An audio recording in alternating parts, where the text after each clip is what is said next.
ናዝ ለእናትና ላጎቷ ለስልጠና ለንደን እሄዳለሁ እንግሊዝ ሀገር ብላ ዋሽታቸው አሁንም ቢሆን የፖሊስ ስራዋን ክትትሏን እንደቀጠለች ነው። እነ ታሪክ ማፊያው እንዲሁም እናደም በጣም ተጠራጣሪዎች ናቸው። በጣም ትንሽዬ ምልክት ብቻ ነው ከሷ የሚፈልጉት። ፓሚርም ቢሆን ናዝ እንዳይነቀባት የቻለው ነገር በሙሉ እያደረገ ነው። በተለይ ደግሞ የናዝ አጎት እዛው ግቢ ውስጥ ነው የሚሰራው እንደ ዘበኛና እንደ ጥበቃ ሆኖ አሁን ናሚክ እዛ ውስጥ ነው እየሰራው የሚለውን ነገር ከሰሙ በኋላ እሱን ለማስባረር ብዙ ያላረጉን ነገር አልነበረም። ተቀናጅተው ብዙ ነገር አድርገዋል። የእንቅልፍ መድኃኒት ምግብ ውስጥ ጨምረውበት ኃይለኛ እንቅልፍ ውስጥ እንዲገባ አድርገውበት ነበረ።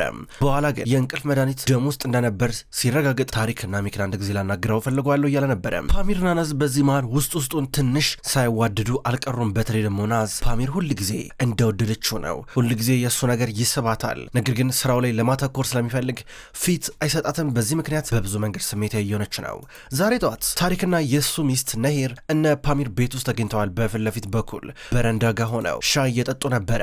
እንዲህ ቀስ ብለው አብረው እያወሩ ከዛ ናዝ መጣኝ ብላ ዞር ከማለቷ ነበረ ሻይ ይዛ እየመጣች በድንገት ናሚክ የመጣው። ናሚክ መጥቶ ሁላችሁም እንዴት ናችሁ እያለ ሲናገር ፓሚር ደግሞ እያሳለ ነበረ ምልክት እየሰጣት። እሷ መሬት እያየች ይሄው ሻዩ መጣ ስትል ናሚክ ዞር ብሎ አያት። እንዴ ናዝ እያላን ነበር ደንግጦ። እንዲህ ሲላት ታሪክና ነሂር ደነገጡ። ይተዋወቃሉ እንዲህ ሰዎች ብለው ራሳቸውን እየጠየቁ ነበረ። እንዴ ትተዋወቃላችሁ እንዴ ብሎ እየጠየቋቸው ነበረ። ከዛ ድንገት ናሚክ ነበረ እንዴ አዎ ናዝ ማለት እኮ የእህቴ ልጅ እኮ ናት። ከፖሊስ አካዳሚ ቅርብ ጊዜ ነው በማዕረግ የተመረቀችው። እንደገና ደግሞ ለንደን ሀገር ለሳይኮሎጂ ስልጠና ሄዳ ነበረ ብሎ ተናገረ።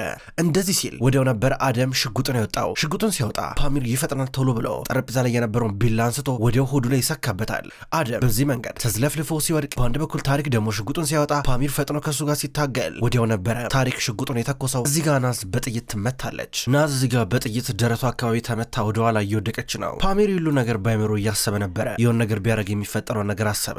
አሁን ግን ሁሉም ተፋጠዋል። ገና ነው። ናሚክም ቢሆን እሷ እንዲናት ብሎ አልተናገረም፣ አቃታለውም አላለም። ከዛ ፓሚር ለናዝ በአይኑ ምልክት እየሰጣን ነበረ። እሷ ያንን ትኩሻይ በእጇ እንደያዘች ነበረ። ወዲያው ወይኔ ብላ ሆዶ አካባቢ የደፋችው። ሆዶ አካባቢ ስደፋ እሱ ተቃጥሎ እየጮኸ እሷ ደግሞ ይቅርታ እየጠየቀችው ፓሚር ከተቀመጠበት ተነሳ። ናናና ውስጥ እናስገባ ጨርቆ ቀዝቃዛ ውሃ ምናምን ያስፈልጋል ብሎ እየገባ ነበረ። ነሂርም ጭንቅላቷን ይዛ ስትጮህ ነበረ። ከዛም በኋላ ታሪክ መጠራጠር ጀመረ። ምን እያደረጉ ናቸው ያሉት? ምን ነው የሚሰሩት? አውቃ ነው ሆን ብላ ሻዩን ይደፋችበት ብሎ ይናገራል። ነሂር ደግሞ አረ ውዴ ተረጋጋ ደጋ ነበር ተረጋጋ፣ ይመጣሉ ከሆን ይመለሳሉ ስትል ነበረ። እንዴት ሻይ ይደፋል? እንዴት ሻይ ትደፋበታለች እያለ ሲበሳጭ ነበረ። ሶስቱም ተያይዘው ወደ ኪችን ገቡ።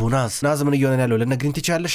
እኔ ልቤ ባይል እየመታ ነው ያለው። እንደ ሰዎች እነማን ናቸው? አንቺ እዚህ ምን ታደርጊያለሽ እያለ ነበር። ዝም በል እነግርሃለሁ፣ ዝም በል ተረጋጋ እያለችው ነው። ፓሚር ጭንቅላቱን እየነካካ ነበረ። ጸጉሩን ያሻል። ይኸውልህ አሁን ሚስጥራዊ ሚሽን ላይ ያለ ነው። እሺ ሚስጥራዊ ተልእኮ ተሰጥቶናል ከፖሊስ፣ እሱን እየሰራን ያለ ነው። አሁን አንተ እዚህ ጋር እሷን አቃታለሁ ናዝ ናት ፖሊስ ናት ምናምን ብለህ ብትናገር ሁሉም ነገር ያበቃል። ገባ አይደለ? ስለዚህ ዝም ብለህ ብቻ አሁን እንዳማረብህ በዚህ መንገድ ትወጣለህ ስትለው ነበር። ይኸውልህ አቶ ናሚክ ይኸውልህ እኛ አሁን ህይወታችን አደጋ ላይ ወድቋል። አሁን ምንም ነገር መናገር የለብህ እሺ፣ የምንነግርህን ነገር በሙሉ በደንብ መረዳት አለብህ እያሉት ነበረ። አጎቴ እንደሆንክ መናገር የለብህም አለችው። ይገርማል በጣም ያልጠበቀ ነገር ነው እያለ ነበረ። በአንድ በኩል በውጭ በኩል ታሪክና ነሂር አጠገብ ላጠገብ ተቀምጠዋል። ከዛ በኋላ ታሪክ አሰባሰበና አደም ሂድ እስኪ ቼክ አርጋቸው ምናልባት የሆነ ነገር ከተፈጠረ እያለው ነበረ። አደም ቼክ ሊያደርግ ወደ ውስጥ እየገባ ነበረ። በአንድ በኩል ፓሚርን እንዲሁም ናዝ ናሚክን ለማሳመን ጥረት እያደረጉ ናቸው። ለምን ሆስፒታል የወሰድነው መስለን ከዚያ እናመልጥም የሚል ሀሳብ እዚሁ ፓሚር እያቀረበ ነበረ። ናዝ በፍጥነት ተስማማች። በቃ ኑጣ እየተባሉ ሶስቱም እየተጣደፉ በሩን ከፍተው ሊወጡት ነበረ። በድንገት ፊት ለፊት አደም መጣ። ምን ሆናችኋል? በሰላም ነው ሲላቸው ነበረ። ደህና ነን አቶ ናሚክ ሆስፒታል መወሰድ አለበት ለዛ ነው ብላ ተናገራች። እሱም ቢሆን ሆስፒታል መሄድ አለብኝ ብሎ ጭንቅላቱን እየነቀነቀ ነበረ። አደም ግራ ገባው። ሶስቱም ተያይዘው እየወጡ ነበረ። ከዛነ ታሪክ እንዴ ይሄ ሆስፒታል መሄድ ምን ያስፈልገዋል? ምን ችግር አለው? እዚሁ እኛ ጋር እኮ ማረፍ እኮ ይችላል። ምንድነው እንደዚህ ማካበድ እያለ ነበረ። በአንድ በኩል ናዝና ፓሚር መሄድ አለበት ብለው በግድ አሳመኗቸው። ከዛ በፍጥነት እየሄዱ ነበረ።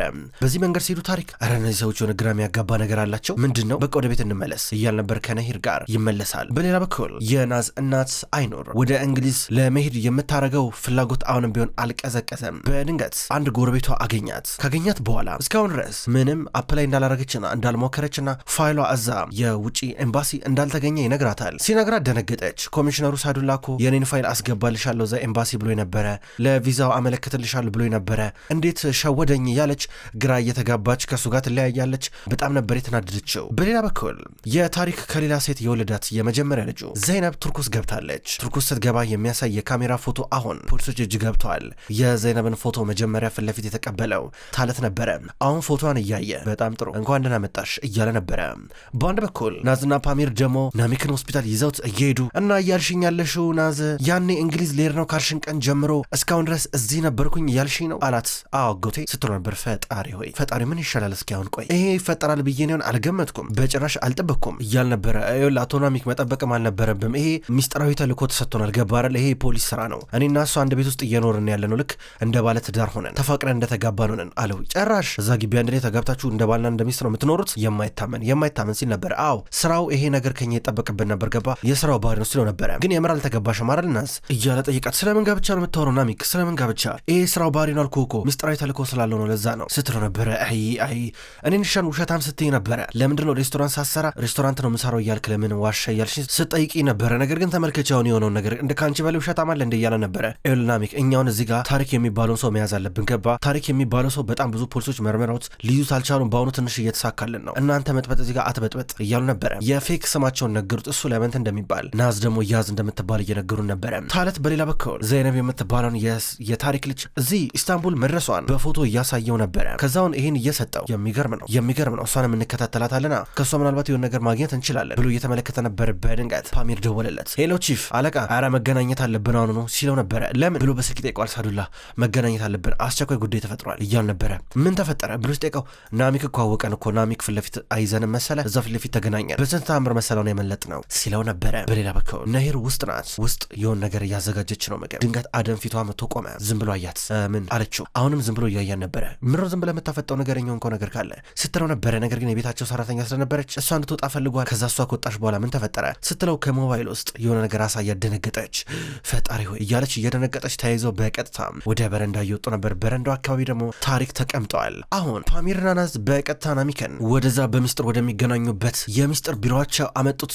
ወደዛ ስቱዲዮ ካመጡት በኋላ በጣም ብዙ አልባስ ውስጥ ስላለ ነገሮችን እየቀያየረ ስትመለከት ናዝ እየሳቀች ነበር። ፓሚር ደግሞ ኧረ ተው ለዚህ ቀልድ ጊዜ የለንም ተው እያለ እየመከረ ነበረ። በስነስርዓት ተቀምጠው እንዲያወሩ ቺፉንም እንዲጠብቁ እየነገራቸው ነበረ። ናሚካውንም ቢሆን እየተዟዟረ ነው ያለው። በሌላ በኩል የናዝ እናት በቀጥታ ፖሊስ ጣቢያ መጣች። ቺፉን አገኘችው፣ ሳዱላን እያገኘችው። ቺፍ ሳዱላ ስላገኘው ደስ ብሎኛል። በነገራችን ላይ አንድ የኔን ባህሪ ልንገር ማለት ነው። እኔ ልጄ እንደዚህ ለምን ሰላይ እንደሆነች ታውቃለህ? ምክንያቱም እኔ ውስጥ የተጠራጣሪነት መንፈስ ስላለ እኔ ውስጥ የራሱ የሰላይነት መንፈስ አለ ገባ። በደሜ ውስጥ የሚዘዋወረው እሱ ነው እና ምናልባትም አይኑር ምንም ነገር አታውቅም ምናምን ብለህ ልሸውደኝ ከሞከርክ በጣም ነው የምትበላው ገባ አይደለ? ከባድ ነው የሚሆነብህ። ለምሳሌ አቶ ሳዱላ እንዴት ነው ባለፈው ለታ የእንግሊዝ ኤምባሲ ወረቀትሽን አስገብቻለሁ ብላኝ ነበረ። ከዛ እኔ ደግሞ አንድ ጓደኛ አለኝ እንዳለ ፋይሎቹን ቼክ ሲያደርግልኝ አጣው። ምን ለማለት ፈልገህ ነው እያለችው ነበረ። እሱ ከዛ የሆነውን ነገር አስታወሰ። ያንን ፋይል ከሰጠችው በኋላ ወደ ኤምባሲ ያስገባልሻለሁ ብሏን ነበረ። ገና ከቤት ከመውጣቱ እዛው ብጭቅጭቅ ድድድ ያደረገውና ቆሻሻ መጣያ ውስጥ እየጣለው ነበረ። የሁሉ ነገር ካስታወሰ በኋላ እየደበከኝ ነገር አለ ወይ በማለት ጠየቀችው። አረ ምንም የለም እያላን ነበር። እሷ ግን አሁንም ደርስበታለሁ እያለችው ነው። ይኸውልሽ ወይዘሮ አይኑር ምን መሰለሽ፣ አሁን እዚህ ጋር ያንቺን ፋይል ፊት ለፊት በግልጽ ማውጣት የለበትም። ምክንያቱም ውስጥ ለውስጥ ነው በስነ ስርዓት ማለቅ ያለበት። ውስጥ ለውስጥ በድብቅ ካላለቀ ለኔም ለስራዬ ጥሩ አይደለም ይላታል። አላመነችውም። ግን ከዛ በይ መልካም ቀን አሁን መሄድ አለብኝ ብሏት ዞር አለ። ዞር ከማለቱ ፊቱ እየተቀየረ ነበር። አይኑር ደግሞ ደርስባለሁ እያለች ነው። ናሂርና አደም ታሪክን ሊያናግሩት መጡና ፊት ለፊቱ ቆሞ ማለት ያው ታሪክ እያለችው ናሂር ስትንቀጠቀጥ ምንድነው ምን እየሆነ ነው ያለው? ናሂር ተናገር እንጂ ተይ እንደውም አንቺ ዝም በይ። አደም ምን እንደተፈጠረ ትነግረኛለህ? ነግረኛ ሲለው ነበረ። ከዛ አደምም ቢሆን ከሷ ባሰ። አደምም ቢሆን እየተንቀጠቀጠ ነበረ። ምን እንደተፈጠረ ትነግሩኛላችሁ አነግሩኝም ብሎ እየጠየቀ ነበረ። ለሁለት እንደዚህ በጥያቄ ሲያፋጥጣቸው ቱፋንም መጣ። ቱፋንም ከመምጣቱ እየተፈጠረ ነገር አለ እንዴ ችግር አለ እንዴ ብሎ እየጠየቀ ነበረ። እነሱ መናገር ከበዳቸው ናሂርና አደም። በድንገት ህፃኑ ኦማር መጣ።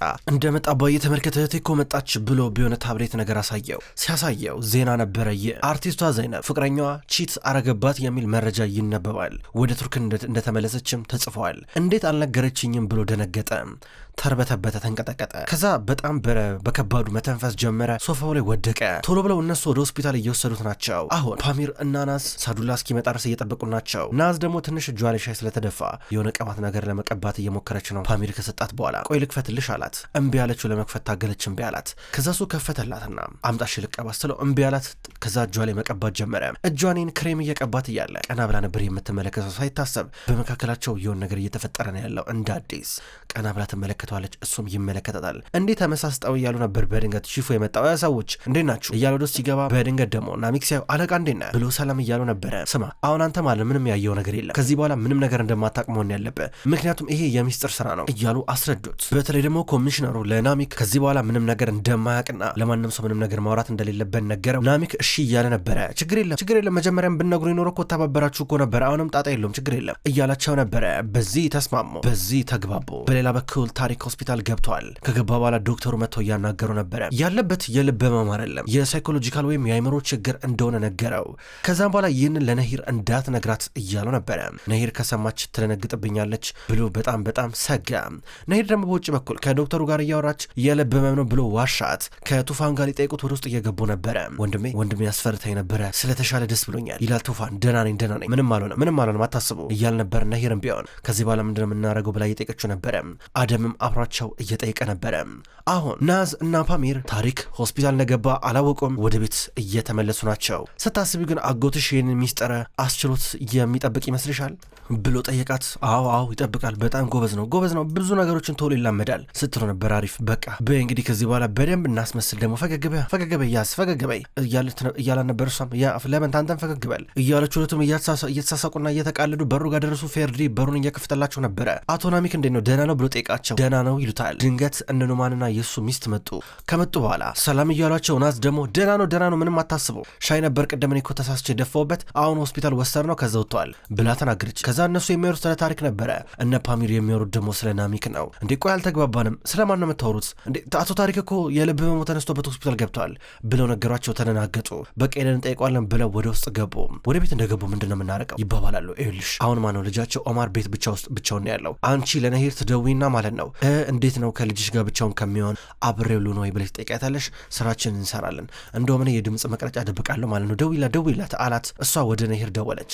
ነሂር የኔ ውድ እንዴት ነሽ እያለች ነው። ነሂር እዛው ብዙም ሰዓት ከታሪክ አጠገብ ነበረች። እሷ ስልኩን አንስታ እየሰማቻት ነው። ኦማር ብቻውን እንዳይሆን አብሬው ሉ ነው ብላ ጠየቀቻት። እሷም በደስታ ደስ ይለኛል ብላ ሀሳቡን እየተቀበለች ነበረ። ይህን ጊዜ ታሪክ አንቺ በቃ ሁሉን ነገር እሺ ነው እንዲምትዩ ብሎ ይጠይቃን ነበረ። ኧረ ተረጋጋ እባክህ ምን ችግር አለው ያዝና ኦማር እኮ በጣም ነው የሚግባቡት እያለችው በግድ አሳመነችው። እሱ ግን አልተዋጠለትም። ምክንያቱም ሁለቱንም ፓሚርንም እንዲሁም ናዝን አያምናቸውም። አሁንም በጣም ነው የሚጠራጠራቸው። ሁለቱ ደግሞ ተያይዞ ከቤት እየወጡ ፓሚር የድምፅ መቅረጫ ነው ቦታ ደብቆ ነበር። አነሳው እዛ ወስዶ የታሪክ ቢሮ ውስጥ ሊለጥፈው ነው። ተያይዘው እየወጡ ነበረ። ወደ ውስጥ እየገቡ በአንድ በኩል ታሪክ ጨነቀው። ቱፋን እስኪ አንተ ወደ ቤት ሂድ እያለው ነበረ።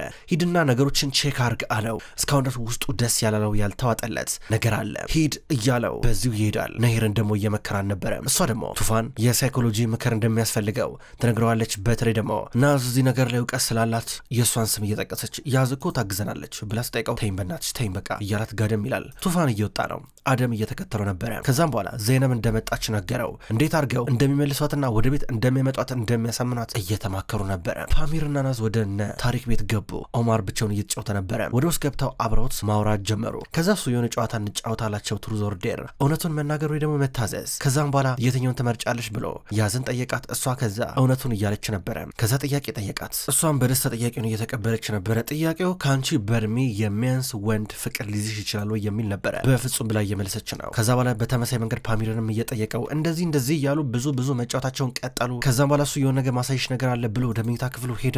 ይህን ጊዜ ሁለቱ ሲቀሩ ፓሚር ሄዶ የታሪክ ቢሮ ያኔ የድምፅ መቅጃ ሊለጥፍ ነው። በአንድ በኩል ደግሞ ናዝ ኦማርን ትከተሏለች። ወደ እሱ ክፍል እየሄደች ነበረ። በአንድ በኩል ታሪካውንም ቢሆን እየጨነቀው ነው። ድንገት ኑማንና ጉንዳይ ሊጠይቁት መጡ። ባልና ሚስት አብሮት እየጠየቁ ለምን መጣችሁ ብሎ እየጠየቃቸው ነበረ። በዚህ ተሸማቀው አፍረው እነሱ ሊወጡ ናቸው። በአንድ በኩል ፓሚር ቀጥታ ወደ ታሪክ ቢሮ እየገባ ነው ያለው ተደብቆ። ወደዛ ገብቶ ያን ድምፅ መቅረጫ እየቀበረ መሳቢያ እየከፈተ እየዘጋ ብዙ ነገሮችን ቼክ እያረገ ነበረ። በድንገት ግን ቱፋን መጣ። ቱፋን ሲመጣ ቤቱ ጭር ብሏል። በእርግጠኝነት የሆነ ቦታ ነው ያሉት ብሎ እየተጠራጠር ነበረ። አሁን እሱ ወደ ታሪክ ቢሮ ሊያመራ ነው። ሰራተኛዋን ጠየቃት። የት ሄዱ ያዝና ለበንት ብሎ ጠየቃት። እሷ ላይ ናት ያለችው። አቶ ለበንት የት እንዳለ ግን አላውቅም ስትለው የበለጠ ጠረጣሪው ጨመረ። በቀጥታ ናዝ ወዳለችበት ክፍል መጣ። ከኦማር ጋር እየተጫወተች ነው። ምንም አላለም። ሊወጣ ሲል በድንገት አየችው። እሷ ልታረጋጋው እየተከተለችው በአንድ በኩል በውስጥ በኩል ነገሮችን እያስተካከለ የነበረው ፓሜር ድምፅ ሰምቶ ሊያመልጥ እየሞከረ ነው። ውድ ተመልካቾች እንኳን ወደ ቅመም ስቶሪ የዩቲዩብ ቻናል በሰላም መጣችሁ። ተመልካቾች በዛሬው ዕለት መርማሪው የተሰኘውን ድራማ ተመልክተናል። ውድ ተመልካቾች መርማሪው ድራማ በቅመም ስቶሪ የዩቲዩብ ቻናል ወደ እናንተ በዚሁ አቀራረብ ዘውትር ይደርሳል። ቪዲዮቹ ወደ እናንተ ሲደርሱ ላይክና ኮሜንት እያደረጋችሁ እንድትከታተሉ በትህትና የምጠይቅ ይሆናል። በቀጣይ በሌሎች ቪዲዮዎች በድጋሚ እስከምንገናኝ ድረስ ውድ ተመልካቾቼ በያላችሁበት መልካም ቆይታ ይሁን።